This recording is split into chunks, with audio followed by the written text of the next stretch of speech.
Con todos, el tema de la presente exposición es acerca de las hemorragias de la segunda mitad del embarazo.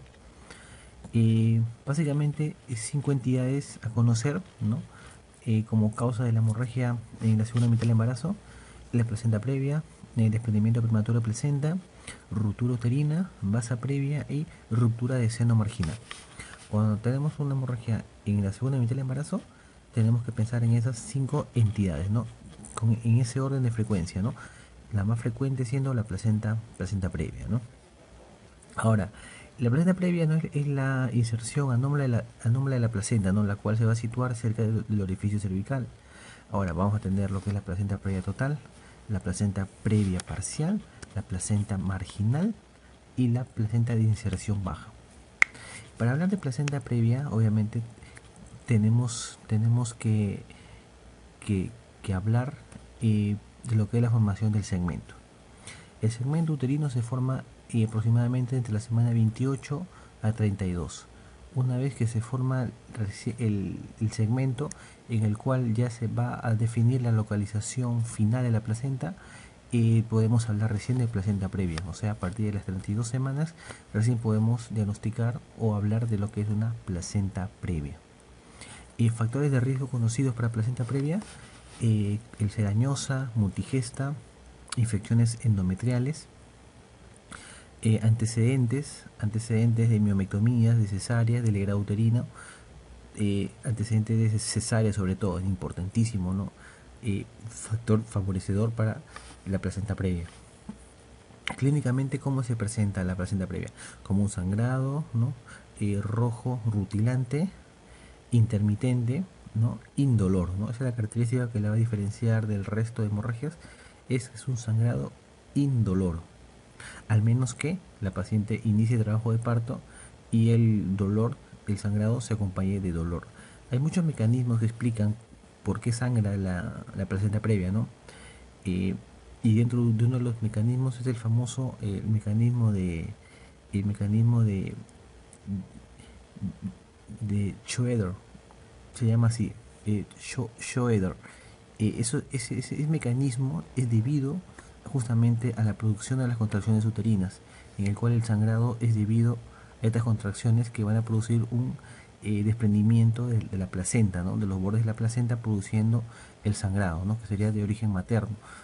Este famoso mecanismo de Schroeder explicaría por qué en algunas placentas previas habría sangrado con dolor, pero el dolor sería básicamente por las contracciones, ¿no? Bien, pero para fines teóricos, para fines de examen, tienen que memorizarse prácticamente que en la placenta previa el sangrado es indoloro, sangrado indoloro. Bien, el diagnóstico es por la ecografía transvaginal, no es ecografía abdominal, no es ecografía obstétrica. El diagnóstico es por una ecografía transvaginal y el tratamiento dependiendo de la edad gestacional, ¿no? Obviamente, si la placenta es previa total, o la placenta es placenta previa parcial, debemos pensar básicamente en culminar la gestación por vía abdominal, ¿no? Mediante la cesárea. Si es una edad gestacional menos de 35 semanas, obviamente tenemos que iniciar maduración pulmonar. Está contraindicado hacer el tacto vaginal,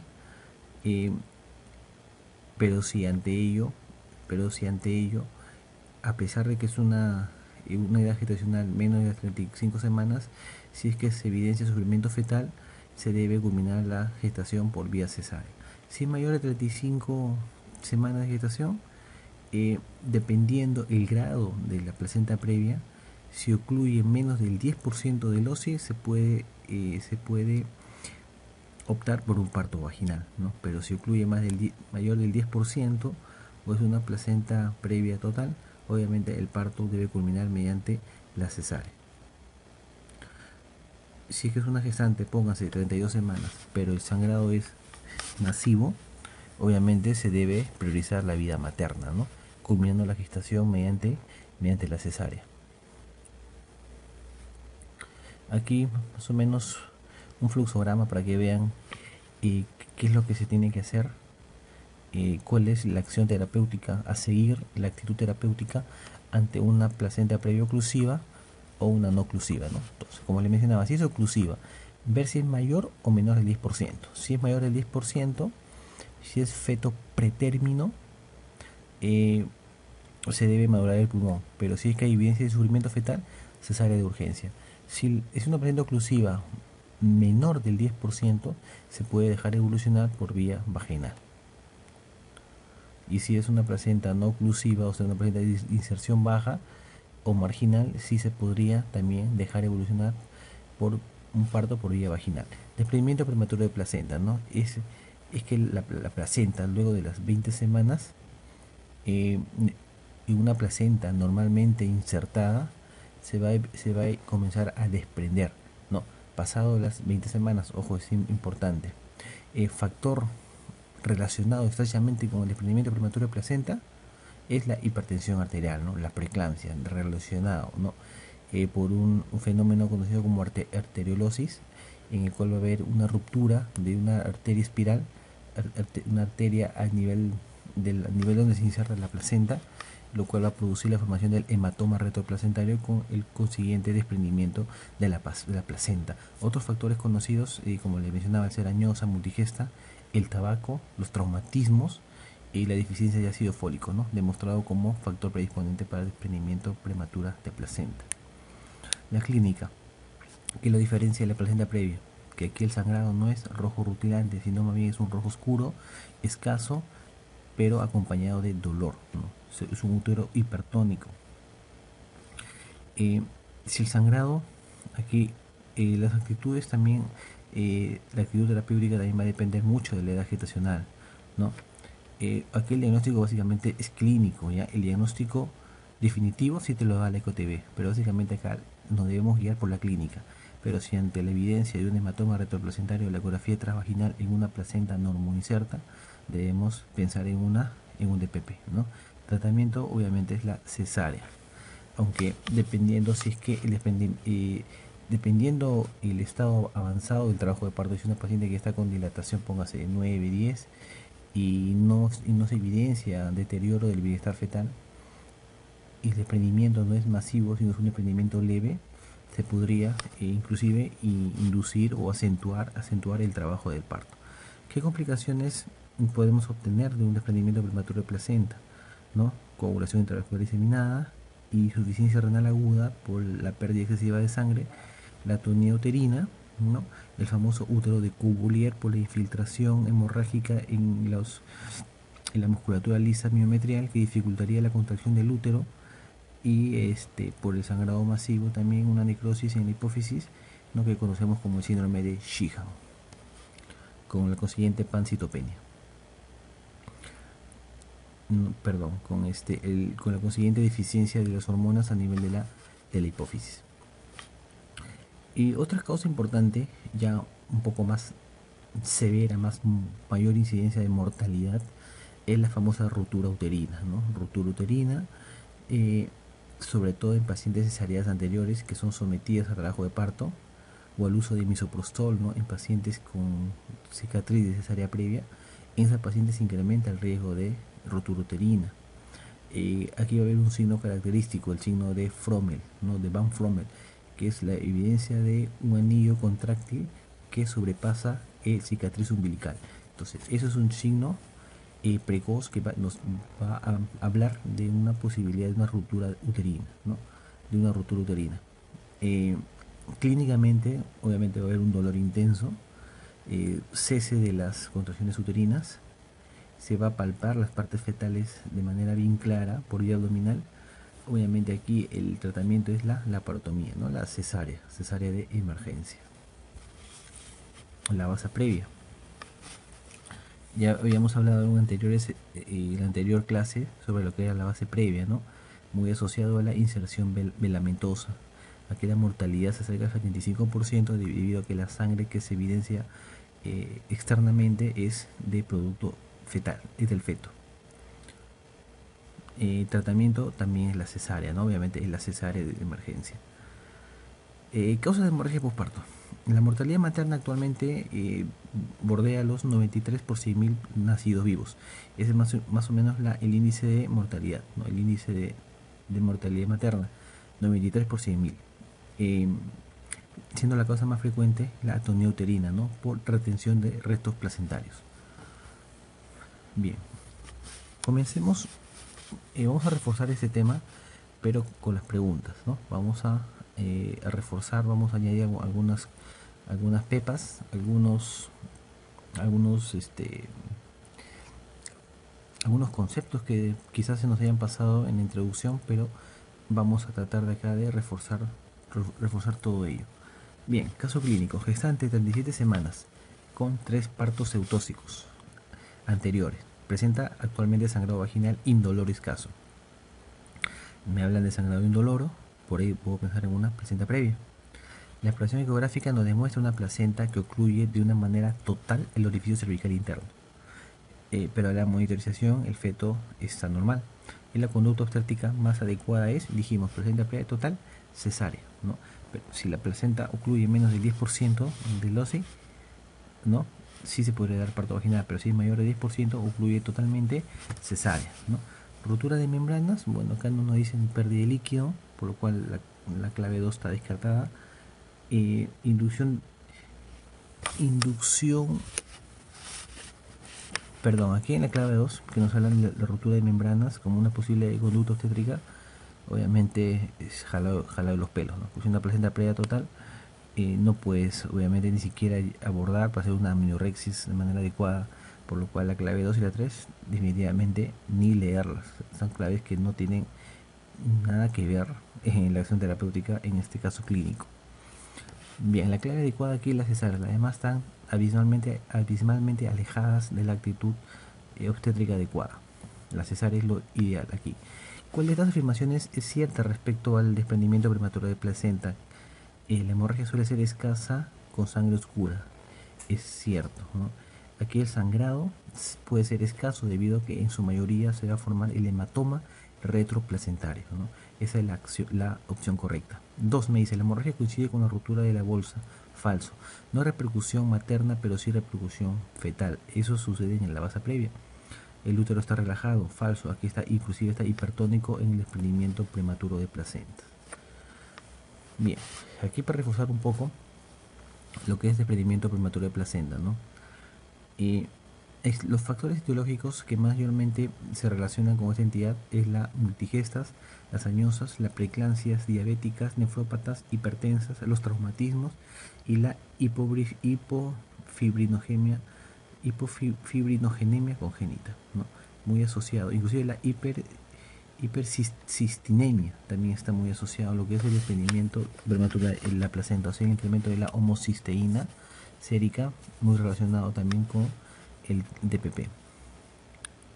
Bien, ¿cuáles de estas complicaciones no esperaría usted en un DPP? Coagulación intravascular diseminada, sí, debido a la liberación de tromboplastina placentaria. Insuficiencia renal aguda, sí, por la cantidad del sangrado. La atonía uterina, claro que sí, ¿no? En el útero de Cuvier. Necrosis hipoficiaria, síndrome de Sheehan también, ¿no? Por el excesivo sangrado. Necrosis de la corteza suprarrenal no tiene nada que ver, por lo cual esa es la opción correcta. Aquí algunas causas de sangrado y las características que nos pueden hacer diferenciar una del otro. En el DPP, el inicio del sangrado es brusco, es oscuro, el estado materno es el que más se afecta y el estado fetal, a medida que el sangrado se vuelve más severo, se puede afectar también entrando en hipoxia, anoxia y muerte fetal. Se asocia el sangrado al dolor por la hipertonía uterina, ¿no? Y bueno, el tratamiento va a diferir dependiendo si el feto está vivo o el feto está muerto. Si el feto está muerto se puede indicar la vía vaginal, mientras que si el feto está vivo hay que sacarlo inmediatamente por la cesárea. La basa previa, el inicio también es brusco y suele coincidir con la ruptura artificial de membranas. Ojo, la basa previa suele coincidir con la amniorexis. El estado materno suele ser bueno. ¿Por qué? Porque el sangrado que se evidencia es de origen fetal, por lo cual la mortalidad fetal se aproxima al 80%. La ruptura uterina también es de inicio brusco. El estado materno va a ser muy malo, igual que el estado fetal. El tono del útero va a estar ausente, va a haber atonía. y la cesárea urgente y reconstrucción del útero es la actitud terapéutica inmediata que se debe de realizar. El desgarro del canal de parto, el desgarro del canal del parto se produce ya después de la salida del feto. El estado general en la madre, si el sangrado no es excesivo, es bueno. El estado fetal obviamente no tiene nada que ver porque el bebé ya salió. El tono del útero es normal, independientemente del sangrado del desgarro vaginal, va a ser independiente de la contracción o no del útero, ¿no? Y obviamente la acción terapéutica adecuada es la reconstrucción del cervix, ¿no? Si que sangrado es por cervix, o reconstrucción del canal vaginal si sangrado es de la pared vaginal. Caso clínico. Paciente de 34 años. Tercípara. La gestación actual ha cursado con normalidad. Inicia dinámica de parto y después de 2 horas alcanza 3 centímetros de dilatación con bolsa íntegra. La dinámica es espontánea. Tras 2 horas con muy buena dinámica no se modifica la exploración, o sea, no hay cambios cervicales.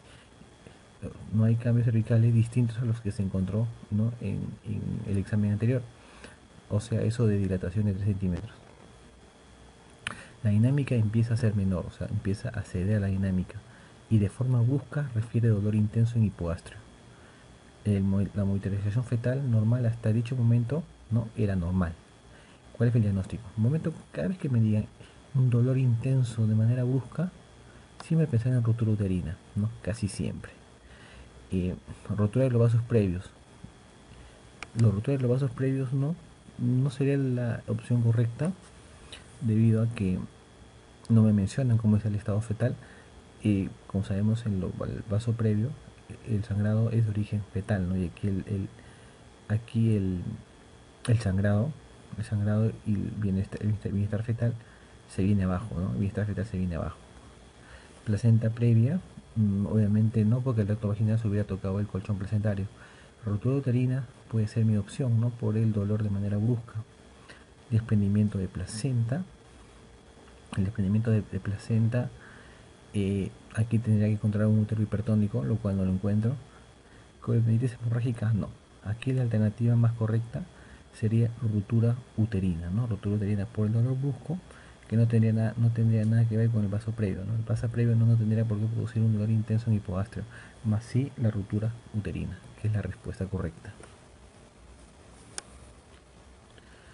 No se olviden del famoso signo de Frommel, ¿no? El anillo de contracción que sobrepasa el cordón umbilical, ¿no?, como signo de ruptura uterina, como inminencia de ruptura uterina.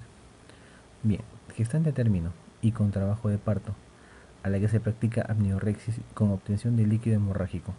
Listo, rompió la membrana y comenzó a venir el sangrado. Ahí lo primero que tenemos que pensar es en una inserción velamentosa, ¿no? El cordón se inserta en las membranas ovulares. Al momento de hacer amniorexis se va a producir la ruptura de estos vasos, produciendo sangrado, ¿no?, de origen fetal. Al tiempo que la monitorización aparece un ritmo sinusoidal, obviamente porque el deterioro fetal es fatal, ¿no? Comienza a venir un decaimiento de los latidos cardíacos y el feto en cuestión de minutos se muere. Mi sospecha diagnóstica en este caso sería ruptura de vasos previos, ¿no? La clave sería la alternativa 4. La clave sería la alternativa 4 y no la 2 como está marcado. La clave es la 4, ruptura de vasos previos. Bien. Aquí también un cuadrito para que ustedes puedan leer el diagnóstico de ruptura de los vasos previos, ¿no?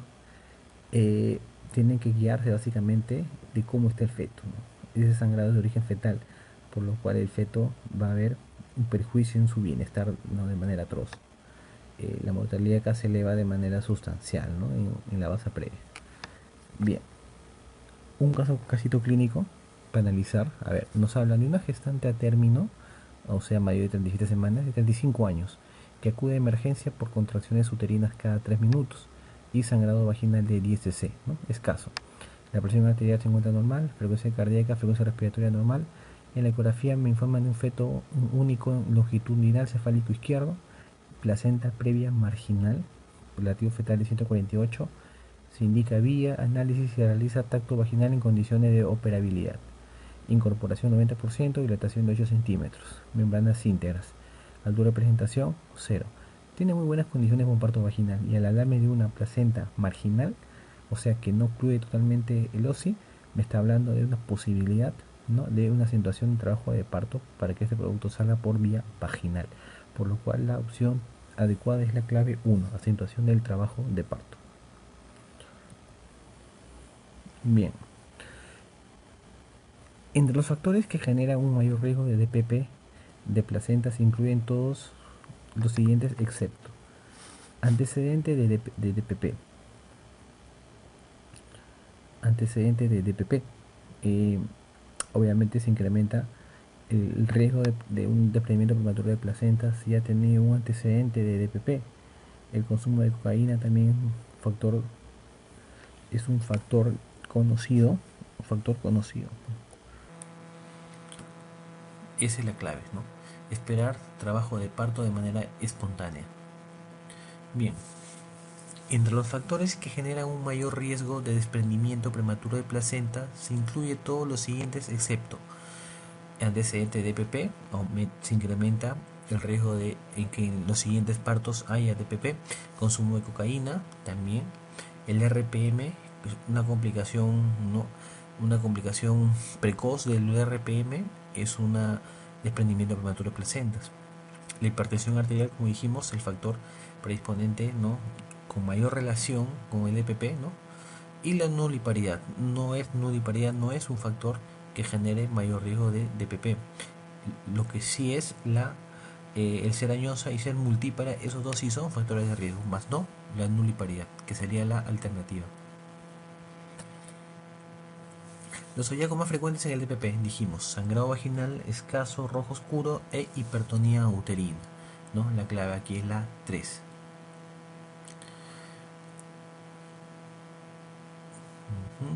La clave 1 dice dolor abdominal y sufrimiento fetal. Bueno, no puede haber secundario al sangrado. Ausencia de latido fetal si es que el DPP es masivo. Hipertonía uterina, esa sí va a haber hipertonía uterina y sangrado vaginal. No, esa es la respuesta. Bien, se puede presentar útero de Covullier en el DPP. Recuerden que dijimos que el útero leñoso o útero de Covullier, debido a la infiltración de sangre en el miometrio, en las fibras musculares, que van a producir una dificultad para la contracción del útero, produciéndose este útero de Covullier sangrante debido a que no puede contraerse de manera adecuada este útero, ¿no? Y lo cual lo observamos en el desprendimiento prematuro de placenta. Lo siguiente puede presentarse en la placenta previa. Situación transversa, sí. Situación podálica, presentación podálica, sí. Se presentan con mayor frecuencia en las placentas previas. En las pacientes con cesárea segmentaria anterior, claro que sí. Ausencia de sangrado vaginal. Bueno, sabemos que las placentas previas se caracterizan por presentar sangrado. Es la primera causa de sangrado en la segunda mitad del embarazo, la placenta previa. Edad gestacional menor de 30 semanas. En edades gestacionales menores de 30 semanas en las cuales aún no se forma el segmento, podríamos presenciar la localización de la placenta como previa, ¿no? En edades gestacionales menores de 30 semanas sí se podría evidenciar con mayor frecuencia la placenta previa, ¿no? La alternativa es la 5, ausencia de sangrado vaginal. Sabemos que sí se presenta con gran frecuencia sangrado vaginal en las placentas previas. Aquí la alternativa es la número 5. Según digesta primípara, que luego de un parto eutóxico de un recién nacido de 4 kilos 100 y un alumbramiento normal, presenta sangrado vaginal rutilante de considerable cantidad, útero contraído por debajo de la cicatriz umbilical, vulva y perine normales. La primera posibilidad diagnóstica es dice atonía uterina, no puede ser porque ahí me están diciendo útero contraído. B, laceración cervical, puede ser, la laceración de cuello presenta un sangrado rojo vivo. C, rotura uterina, no puede ser porque ahí me hablan de una contracción uterina. Retención de restos placentarios no puede ser porque ahí me hablan de un alumbramiento normal. Entonces aquí la clave definitivamente es la B, laceración cervical, ¿no?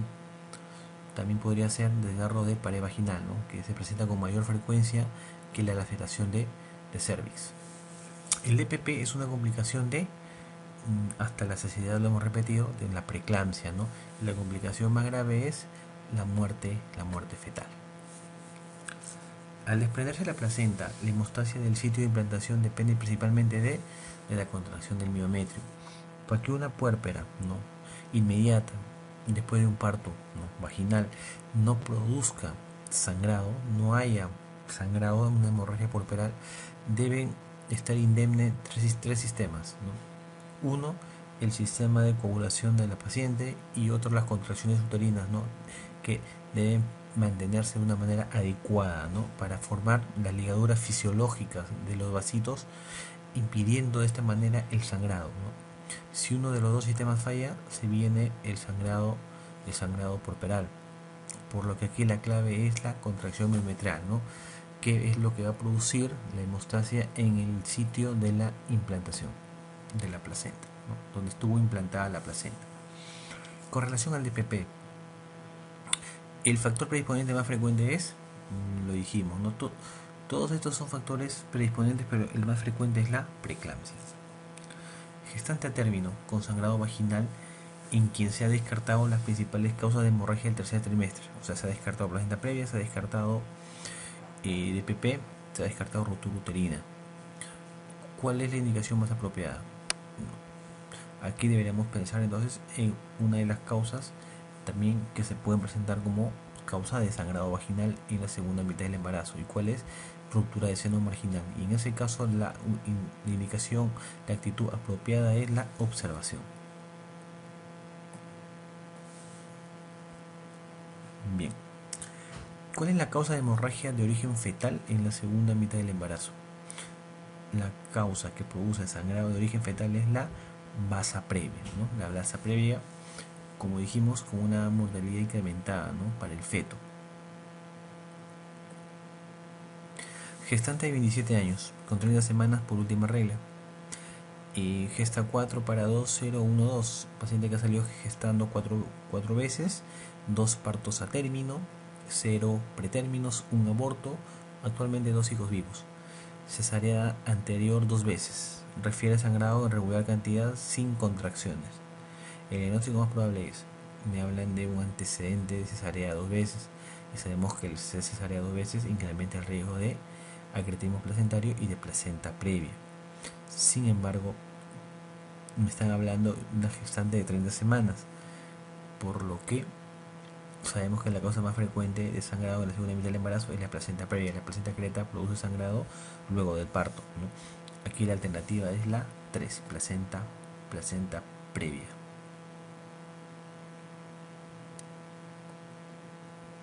¿Cuáles son los signos y síntomas de la ruptura uterina consumada? Bien, una vez que se produce la ruptura uterina va a haber un cese brusco de las contracciones uterinas. Se van a palpar a través del abdomen de la madre, se va a palpar con facilidad las partes fetales y obviamente se entra en un sufrimiento fetal agudo. La alternativa definitivamente es la clave número 2. El síntoma o signo inicial de la ruptura uterina en el trabajo de parto es el dolor intenso en el abdomen. Eso es, de una manera brusca va a aparecer un dolor intenso con la consiguiente ruptura del útero y disminución de las contracciones uterinas. La placenta previa, ¿cuál es la siguiente si la afirmación es correcta? ¿Es frecuente en gestantes preeclámpticas y diabéticas? No. En las preeclámpticas es más frecuente el DPP. El sangrado se inicia con el trabajo de parto. Podría ser, ¿no?, uno de los mecanismos, como les comentaba, que favorece el sangrado en las placentas previas es justamente con las contracciones. Podría ser. La ecografía da un diagnóstico de certeza, con una sensibilidad, una especificidad muy alta. La ecografía transvaginal puede ser la 3. 4. El embarazo debe terminar siempre por cesárea. Falso, no siempre. El tacto vaginal es inocuo. El tacto vaginal está contraindicado en las placentas previas. Entonces me queda entre la clave 2 y la clave 3. Entonces me dice, ¿el sangrado se inicia con el trabajo de parto? Pues que sí, pero no siempre, ¿no? No siempre el sangrado se inicia con el trabajo de parto. Y aquí esta afirmación prácticamente me está dando a entender que solamente hay sangrado con el inicio del trabajo de parto. Por lo que la alternativa correcta, la que más se acerca a la verdad, es la ecografía de un diagnóstico de certeza, no verdadero. La ecografía transvaginal. La causa más común de rotura uterina es cicatriz de operación de cesárea previa. Ese es el factor de riesgo más frecuente en las roturas uterinas. Y el factor más frecuente en el DPP es la hipertensión, ¿no? La preeclampsia, eso ni dudarlo. En la placenta previa son todas más frecuentes excepto multípara, ser múltiple y ser dañosa, factor de riesgo para DPP, factor de riesgo para placenta previa. Entonces aquí en esta alternativa me ponen primípara, nada que ver. La multiparidad sí lo es, no la primiparidad, no es factor de riesgo. Mujeres con dolores de parto. Mujer con dolores de parto a las 38 semanas de gestación, que presenta sangrado moderado color rojo intenso. El latido fetal se oculta fácilmente y está dentro de la normalidad. El diagnóstico de placenta previa, que ocluye totalmente el cuello del útero. ¿Cuál es la actitud más correcta? Cesárea. Placenta previa total culmina siempre en cesárea. Aquí nuevamente el fluxograma para que vean la actitud correcta, ¿no? Cuando la placenta ocluye mayor del 10%, cesárea. Menos del 10% se puede dejar evolucionar para un parto por vía vaginal, ¿no? Ahora, ya voy.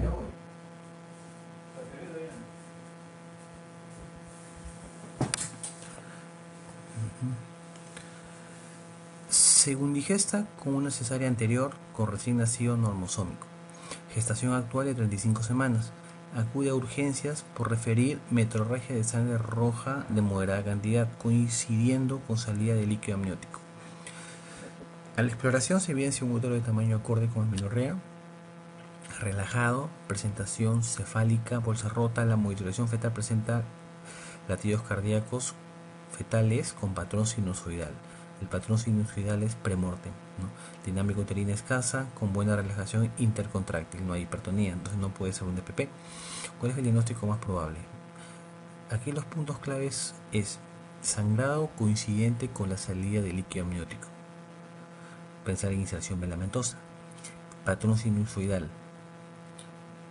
Obviamente aquí me hablan de que el sangrado que se evidenció al hacer la ruptura de membranas es de origen fetal. Aquí la clave, la alternativa correcta es rotura de vasos previos. Paciente de 32 años, tercípara, un parto por cesárea hace 4 años y un parto vaginal hace 2 años. Inicia dinámica de parto y llega a 3 centímetros de dilatación, con bolsa íntegra. Tras 2 horas con dinámica intensa no se modifica la exploración, la dinámica empieza a ser menor y de forma brusca refiere dolor intenso en hipogastrio. Este es el dato clave, ¿no? Que refiere dolor intenso en hipogastrio. Eso asociado al antecedente de cesárea, deberíamos pensar en una rotura uterina. La monitorización fetal era normal hasta ese momento. ¿Cuál sería su diagnóstico? Mi antecedente de parto por cesárea, mi dolor de intenso en hipogastrio de manera brusca, llevo a pensar en una rotura uterina, ¿no? La rotura uterina es la clave en esta pregunta. Rotura de base previa, me debería indicar aquí que los latidos fetales están alterados. Placenta previa, podría ser la placenta previa, pero sin embargo el dolor intenso en hipogastrio no me justificaría. El DPP serían otras características, ¿no? Aquí la respuesta adecuada es rotura uterina. Sangrado rojo vinoso en tercer trimestre, escaso con contractilidad uterina frecuente. ¿Cuál es el diagnóstico más probable? DPP, ¿no? Hipertonía o contracción uterina frecuente, sin periodo de relajación intercontráctil. Y la característica del sangrado rojo vinoso, pensar en DPP. El sangrado de la placenta previa es rojo vivo. Sangrado del tercer trimestre, indoloro, rojo rutilante. ¿Cuál es el diagnóstico más probable? Lo dijimos, placenta previa. Nunca olvidarse. Rojo vivo indoloro, placenta previa. Rojo oscuro escaso con dolor, con hipertonía, DPP. ¿Cuál es la causa más frecuente de hemorragia postparto? La atonía uterina, lo dijimos, ¿no? Atonía uterina por retención de restos placentarios. Aquí la alternativa sería atonía uterina. Sangrado en la primera hora del puerperio con el útero contraído. ¿Qué debes pensar? La segunda causa de sangrado de hemorragia postparto es, la segunda causa, desgarro de canal vaginal, ¿no? Pared lateral. Primigente de 21 años, sin control prenatal, con 38 semanas por ecografía del primer trimestre. Presenta sangrado vaginal rojo oscuro, movimientos fetales disminuidos. El examen PA 120/80, útero hipertónico doloroso. ¿Cuál es el diagnóstico? El dato clave es el sangrado vaginal rojo oscuro hipertonía uterina. Eso es igual a DPP. ¿Cuál de los siguientes factores no es un factor de riesgo para DPP? Nuliparidad. Sabemos que la multiparidad es factor de riesgo para placenta previa y para DPP. Por lo tanto, aquí la nuliparidad no tendría nada que ver en el desprendimiento prematuro de placenta. ¿Cuál de las siguientes es la causa más frecuente de coagulación intravascular diseminada en el embarazo? La liberación de tromboplastinas placentarias debido a un desprendimiento prematuro de la placenta. Esa es la clave, la alternativa correcta.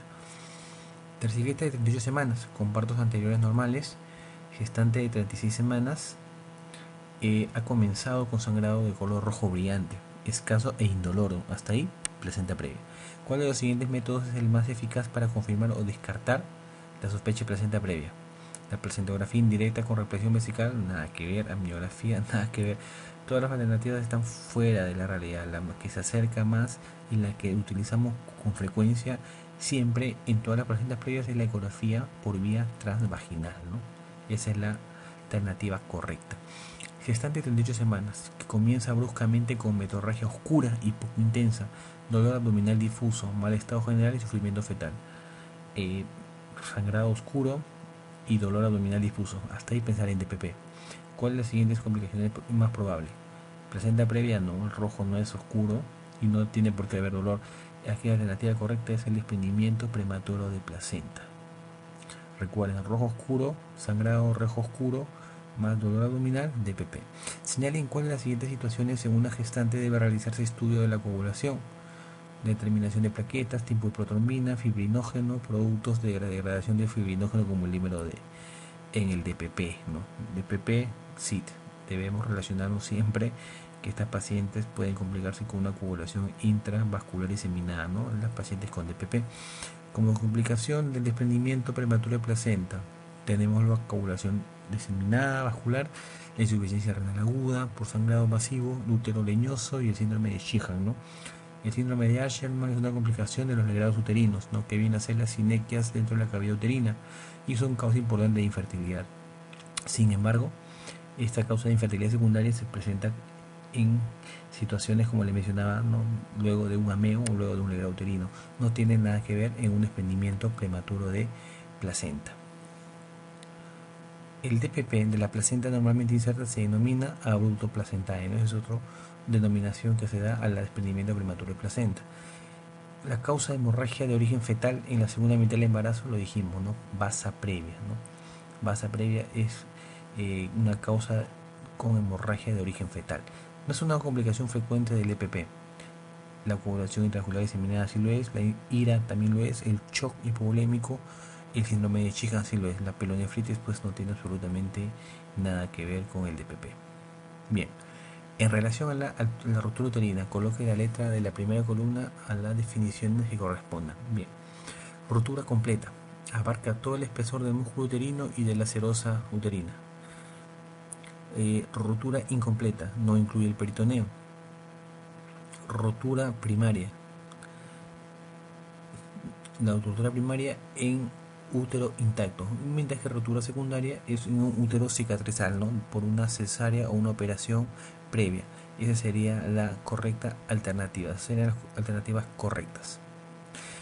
Bien, espero que les sirva, ¿no? Y estudien.